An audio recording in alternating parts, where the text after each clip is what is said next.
2027학년도 대입. 이거 그냥 또 한 번의 입시라고 생각하시면 절대 안 됩니다. 왜냐면요, 바로 내년부터 판이 완전히 바뀌거든요. 그래서 오늘 이 마지막 기회를 어떻게 하면 데이터로 완벽하게 분석해서 여러분만의 필승 전략으로 만들 수 있을지 제가 제대로 한번 파헤쳐 보겠습니다. 자, 가장 중요한 것부터 말씀드릴게요. 바로 2028학년도. 이때부터 대입 제도가 그냥 바뀌는 수준이 아니라 아예 근본부터 싹 다 뒤집힙니다. 이게 무슨 뜻일까요? 맞습니다. 올해 혹시나 안 되면 재수하지 뭐 이런 생각 정말 위험한 발상이라는 거죠. 사실상 배수진을 치고 임해야 하는 겁니다. 상황이 이렇다 보니까 우리 수험생들 당연히 이게 마지막 기회인데 하는 압박감 어마어마할 겁니다. 저도 충분히 이해해요. 근데요, 이걸 한번 뒤집어 생각해 보자고요. 오히려 이럴 때일수록 막연한 감이 아니라 냉철한 데이터에 기반한 정교한 전략을 다진 학생이 정말 압도적으로 유리한 고지를 점할 수 있다는 뜻이기도 합니다. 위기가 곧 기회인 거죠. 자, 그럼 그 데이터 기반 전략 도대체 어디서부터 시작해야 할까요? 첫 단추는 바로 이겁니다. 우리 학생의 현재 위치를 정말 객관적으로 정확하게 진단하는 거죠. 이게 바로 모든 진학 상담의 기본 틀이고요. 모든 전략은 바로 이 두 가지 핵심 지표에서 출발하게 됩니다. 데이터는 크게 두 가지로 나눠볼 수 있어요. 하나는 딱 숫자로 떨어지는 정량 지표, 내신 등급이나 모의고사 점수 같은 거죠. 말 그대로 현재 스펙을 보여주는 겁니다. 그리고 또 하나는 숫자에 담기지 않는 이야기, 바로 정성 지표입니다. 학생부 전체에 녹아있는 그 학생만의 스토리를 말하는 거죠. 이 두 가지를 따로 떼어놓고 보면 절대 안 돼요. 함께 봐야만 진짜 우리 아이의 강점과 약점이 입체적으로 드러나는 겁니다. 자, 그럼 이 두 가지 데이터를 손에 쥐고 이제 체계적인 4단계 점검으로 들어가는 겁니다. 1단계, 일단 숫자를 보면서 현재 위치를 냉정하게 파악하고요.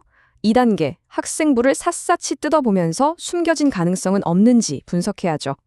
이걸 바탕으로 3단계, 이제 얼마 안 남은 마지막 학기를 어떻게 보낼지 구체적인 계획을 짜고요. 마지막 4단계에서 수능이라는 카드를 수시에서 쓸지, 정시에서 쓸지, 아니면 둘 다 쓸지 최종 전략을 딱 결정하는 겁니다. 어때요? 막연했던 것들이 좀 구체적인 행동 계획으로 바뀌는 느낌이 드시죠? 좋습니다. 그럼 이제 이 분석의 틀을 가지고 실전으로 한번 들어가 보시죠. 첫 번째 전쟁터, 바로 수시 전형입니다. 아마 이 말 정말 귀에 못이 박히도록 들으셨을 거예요. 수시는 내신, 정시는 수능이다. 그쵸? 근데요, 2027학년도 입시에서는 이 말이 정말 가장 위험한 고정관념입니다. 이 단순한 흑박 논리가 우리 학생들의 귀한 기회를 얼마나 많이 앗아가는지 지금부터 제가 제대로 보여드릴게요. 핵심은 이거예요. 수능은 이제 더 이상 정시만의 전유물이 아니라는 겁니다. 오히려 수시에서 그것도 최상위권 대학의 문을 열 수 있는 말드레로 만능 열쇠 같은 역할을 해요. 그러니까 수능 최저를 맞춘다는 건 그냥 조건 하나 채우는 수준이 아니라 다른 경쟁자들은 아예 넘보지도 못하는 VIP 티켓을 손에 쥐는 거나 마찬가지예요. 엄청난 전략적 우위인 거죠. 이런 변화들 그냥 좀 바뀌었네? 하고 넘기시면 안 됩니다. 이게 앞으로 다가올 거대한 흐름을 미리 보여주는 신호탄이거든요. 자, 성균관대 케이스를 한번 볼까요? 이게 진짜 재밌는데 분명 모집 시기는 정시인데 뽑는 방식은 수능 100%가 아니라 사실상 학생부 종합 전형으로 뽑겠다는 거예요. 무슨 뜻이겠어요? 이제 수능 점수만 믿고 있다가는 큰 코 다칠 수 있다. 바로 이겁니다. 자, 방금 수시에서 수능이 얼마나 중요한지 확인했죠? 그럼 이제 판을 뒤집어서 정시에서 어떤 놀라운 변화가 일어나고 있는지 한번 들여다보겠습니다. 여기서도 우리가 반드시 깨부숴야 할 아주 큰 오해가 하나 있습니다. 나는 정시 파이터니까 학생부 같은 건 다 버렸어. 혹시 이렇게 생각하는 학생 있나요? 이건 정말 2027 입시에서 할 수 있는 가장 치명적인 실수 중 하나라고 제가 단언할 수 있습니다. 왜냐? 대학들이 지금 계속해서 보내고 있는 아주 명확한 신호를 그냥 무시해버리는 거거든요. 대학들 입장에서도 생각해보세요. 수능 점수 하나만으로 학생을 다 평가할 수 없다는 걸 이제 아는 거예요. 그래서 3년 동안 어떻게 학교 생활을 했는지 그 성실성과 잠재력을 같이 보려는 거죠. 그러니까 지금 A 학생부 필요 없어 하고 던져버리는 건요. 상위권 대학으로 가는 문이 점점 넓어지고 있는데 그 문을 자기 손으로 쾅 닫아버리는 거랑 똑같은 겁니다. 보세요. 이미 서울대, 고려대 같은 최상위권 대학들이 정시 학생부 평가를 다 도입했어요.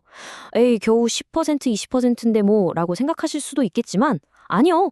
0점 몇 점 차이로 합격, 불합격이 갈리는 게 정시입니다. 여기서 10%, 20%는요. 그냥 당락을 결정짓는 거의 절대적인 숫자라고 보셔야 합니다. 자, 이렇게 수시와 정시의 경계는 점점 허물어지고 상황이 복잡하죠. 근데 여기서 우리 학생들이 또 하나의 아주 중요한 선택의 기로에 놓입니다. 요즘 정말 핫한 이슈죠. 바로 사탐런 현상입니다. 도대체 왜 똑똑한 이과 학생들이 과학 탐구를 버리고 사회 탐구로 달려하는 건지 그 유행 뒤에 숨겨진 데이터의 진실을 지금부터 파헤쳐 보겠습니다. 숫자를 보면 정말 입이 떡 벌어집니다. 과탐 응시자는 6만 6천 명이 줄었는데 사탐 응시자는 무려 10만 명 가까이 늘었어요. 이건 그냥 몇몇 학생이 과목을 바꾼 수준이 아니에요. 사탐이 좀 더 쉽지 않을까 하는 생각으로 몰려든 학생들과 점수를 극대화하려는 최상위권 이과생들이 막 뒤섞여서 이제 그 누구도 결과를 예측할 수 없는 그야말로 피 튀기는 레드오션이 되어버렸다는 겁니다. 그럼 이 사탐론, 과연 남는 장사일까요? 자, 이 표를 한번 보시죠. 여기에 바로 그 숨겨진 비용이 나옵니다. 바로 과탐 가산점이라는 무시무시한 변수죠. 결론부터 말씀드리면 어설프게 바꿨다가는 오히려 손해를 봅니다. 이 예시처럼 원래 과탐 볼 때보다 최소 3문제 이상은 더 맞춰야 겨우 본전치기 혹은 약간의 이득을 보는 수준이라는 계산이 나와요. 그러니까 막연하게 쉬울 것 같아서 옮기는 건 정말 위험한 도박이라는 겁니다. 자, 지금까지 수시와 정시, 학생부와 수능, 심지어 탐구 과목 선택까지 정말 복잡한 변수들을 다 살펴봤습니다. 결국 핵심은 이 흩어져 있는 퍼즐 조각들을 어떻게 하나의 완벽한 그림으로 맞추느냐는 거죠. 이 모든 것을 아우르는 2027학년도 대입 최종 마스터 플랜은 과연 무엇일까요? 자, 바로 이겁니다. 2027학년도 입시 성공을 위한 최종 행동 계획 딱 4가지만 기억하세요. 첫째, 수시는 내신, 정시는 수능이라는 낡은 생각 이제 버리십시오. 둘째, 수능을 수시와 정시 양쪽에서 모두 써먹을 수 있는 전략 무기로 만드세요. 셋째, 학생부 절대 포기하지 말고 끝까지 관리해서 나만의 히든카드로 남겨두십시오. 마지막 넷째, 사탐런 같은 중요한 결정은 느낌이 아니라 철저하게 데이터로 계산해서 결정해야 합니다. 이 4가지 원칙만 지킨다면 어떤 변수가 닥쳐와도 흔들리지 않을 겁니다. 마지막으로 여러분께 이런 질문을 하나 던지고 싶습니다. 우리가 오늘 분석한 2027년의 이 모든 변화들 있잖아요. 수시와 정시의 경계가 무너지고 학생부와 수능이 서로 영향을 주고 이런 흐름이 혹시 2028년에 닥쳐올 그 거대한 지각 변동을 미리 보여주는 일종의 예고편은 아닐까요? 어쩌면 올해의 성공 전략을 제대로 이해하는 것이 바로 미래 입시의 판도를 가장 먼저 읽어내는 지혜가 될지도 모릅니다.